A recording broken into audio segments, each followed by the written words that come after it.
Assalamualaikum warahmatullahi wabarakatuh. Jumpa kembali di channel Badarus Syamsi. Saudara-saudara, melanjutkan pembahasan tentang beberapa tokoh pembaharuan dalam Islam. Yang kali ini kita sampai pada pembahasan tentang tokoh yang bernama Mustafa Kemal Atatürk. Ya. Saudara-saudara, Mustafa Kemal Atatürk ini dapat disebut sebagai tokoh yang kontroversial dalam dunia Islam, disebabkan oleh ide pembaharuannya yang mengundang banyak reaksi penolakan dan bahkan kemarahan dari umat Islam. Tetapi di luar itu, saya menilai bahwa Atatürk merupakan simbol transisi pembaharuan Islam dari paradigma modernisme Islam yang murni menggunakan ajaran Islam sebagai parameter pembaharuan menuju apa yang disebut sebagai sekularisme. Sebelum begitu jauh menilai Atatürk, mari kita simak pemikiran pembaharuan Atatürk. Ya. Pertama, Atatürk menganjurkan perlunya pemisahan antara agama dan pemerintahan, ya. Atau lebih detailnya antara Islam dan negara. Itu menurut Atatürk harus dipisah.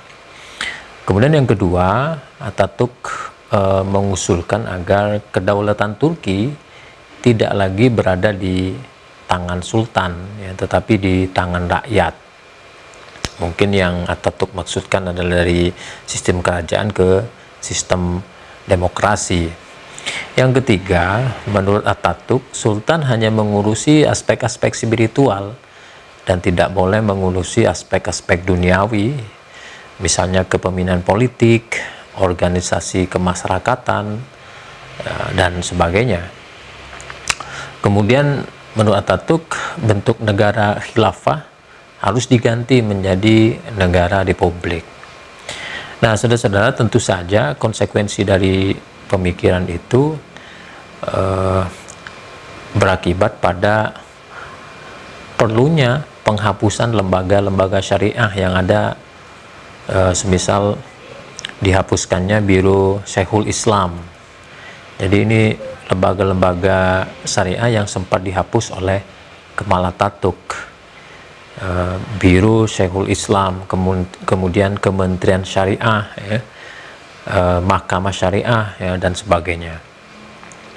Dari beberapa butir pembaruan di atas, kita bisa menilai bahwa pemikiran pembaruan Atatürk itu begitu kontras, ya, atau begitu berbeda, ya, bertolak belakang, ya, dengan pemikiran tokoh-tokoh sebelumnya, ya. Ya, sebut saja misalnya Afghani, Abdul, Rashid Ridho, Ahmad Khan, dan Iqbal. Sekilas kita bisa menyebut pemikiran Atatürk itu sebagai sebuah sekularisme yang menginginkan terpisahnya atau lebih tepatnya penghapusan simbol-simbol agama dalam ranah politik kenegaraan, ya. Dan Atatürk secara lebih jauh memang menjalankan proyek pembaharuan di bawah terang sekularisme, ya, sehingga tidak mengherankan ketika dia membuat kebijakan untuk menghapus pelajaran bahasa Arab misalnya, dan Persia, ya. Kemudian di sekolah-sekolah itu juga dianjurkan untuk menghapuskan pendidikan agama.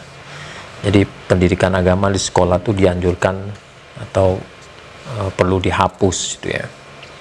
Nah, di sisi lain, peningkatan emansipasi wanita serta pengenalan hukum Barat, ya, termasuk juga kalender Masehi, ya, huruf Latin yang menggantikan huruf Arab, itu semakin digalakkan di zaman Atatürk. Nah, sebagian pengkaji Islam menyebutkan bahwa di era pemerintahan Atatürk, Westernisme sangat mengejala, atau bisa dikatakan menguat, ya. Pola hidup masyarakat Turki yang cenderung ke barat-baratan sangat mengejala, ya. Mulai dari pola berpakaian, pola pergaulan, dan lifestyle lainnya. Nah, menurut saya hal itu sangat mungkin berkaitan dengan sekularisme yang dijalankan oleh negara. Ya. Demikian sekilas. Ya. Jadi karena sekularisme yang menjadi mindset, ya, bisa dikatakan seperti itu, paradigma Atatürk itu adalah secularism, di mana sangat menganjurkan menganjurkan pemisahan antara agama dan negara atau Islam dan pemerintahan. Kemudian yang jelas tadi yang sangat terang betul itu pemerintah atau negara tidak mengurusi persoalan keagamaan rakyatnya atau warganya, ya. Nah, itu menjadi mindset dari pemikiran Atatürk. Nah, tetapi menurut saya Atatürk masuk pada level ekstrim ketika dia mencoba untuk menghapus lembaga-lembaga keagamaan, ya, lembaga-lembaga syariah, ya. Ya, kalau mungkin kita coba padankan di Indonesia mungkin ada Majelis Ulama Indonesia, ya. Kalau di zaman Atatürk tadi kan ada lembaga Syekhul Islam, seperti itu, ya. Kemudian mahkamah syariah dan kementerian syariah itu di masa Atatürk dihapuskan. Nah, menurut saya ketika Atatürk menghapuskan lembaga-lembaga ini, maka dia masuk pada level ekstrim seperti itu. Artian sebetulnya keberadaan lembaga itu masih bisa ditoleransi dan banyak sebetulnya yang bisa dilakukan melalui lembaga-lembaga itu untuk pengembangan, pembangunan, dan pemberdayaan masyarakat atau bangsa, ya. Tapi oke, saya rasa pemikiran Atatürk ini pastilah merupakan respon terhadap perkembangan pada saat itu, ya. Ya, ini domainnya jelas. Terjadi penguatan kaum Islamisme pada saat itu, kaum Islamis kuat, ya, yang memang menginginkan negara itu dijalankan berdasarkan prinsip-prinsip Islam, ya, sehingga Atatürk muncul menawarkan pembaharuannya, mengimplementasikan pemikiran pembaharuannya dengan cara counterback, ya. Jadi menyerang balik atau bahkan menolak mindset atau paradigma Islamisme tersebut, sehingga lahirlah Atatürk dengan domain, dengan mindset pemikiran yang berbau sekularisme. Nah, saudara-saudara, itu Kemal Atatürk. Nanti kita kaji secara lebih jauh Kemal Atatürk ini. Jadi hanya Kemal Atatürk yang tahu apa motif model pembaharuan yang ia jalankan.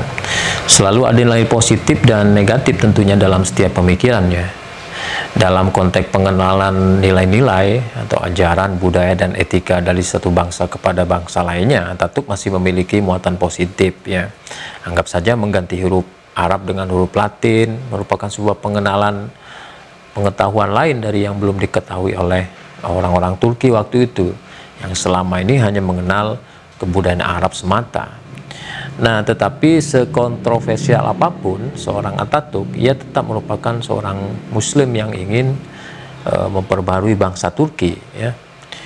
Ya, meskipun demikian ada hal yang kurang menyenangkan dari sosok Atatürk, yakni bahwa Atatürk dinilai terlalu diktator dalam memerintah Turki, sehingga meskipun telah berulang-ulang menjadi presiden, Atatürk tidak juga mampu mewujudkan kesejahteraan Turki, ya, selama ia menjabat hingga ia meninggal pada 1938.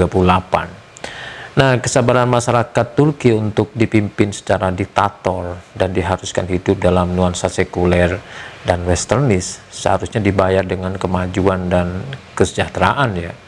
Namun kenyataannya dari referensi-referensi yang ditemukan itu tidak terjadi seperti itu. Nah, saudara-saudara, demikian sekilas tentang Atatürk. Nanti kita